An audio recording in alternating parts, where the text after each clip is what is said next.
in the middle of the poem. Shame. That really messes up the continuity.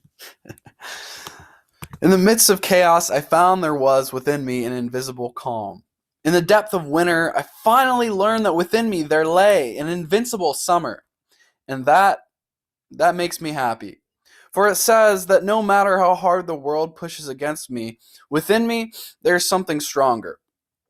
Now, um, even though he recognizes the hardships of an absurd world, from an existentialist viewpoint, he clearly believes in something about the human will that can triumph in some way, which I think is really really beautiful.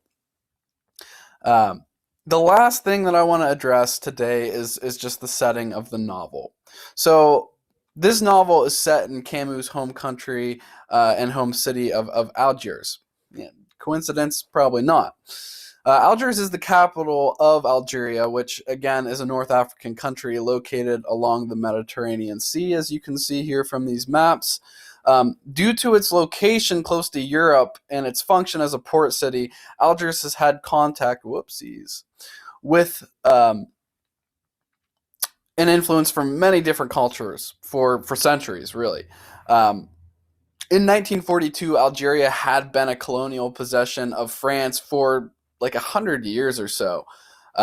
Arabs, Europeans, and people of European descent who were born in Algeria, like Camus himself, all lived side by side in the crowded city.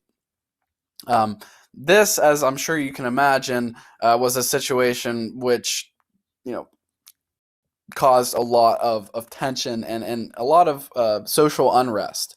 And this is reflected in The Stranger as well.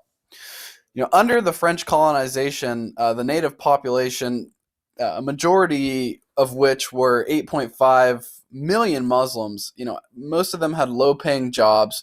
They often performed menial tasks for Europeans and really had little political influence. And by the early 1900s, the native population became increasingly resentful of the French rule. This unrest worsened after the devastation of World War I, and it was into this environment that Camus was born. And we'll see some of that tension reflected in The Stranger. That's really all that I wanted to address today. I'm really looking forward to reading this and discussing it with you all. So happy reading, and we'll see you guys on Monday. This is Mr. Sheets signing off. Maybe.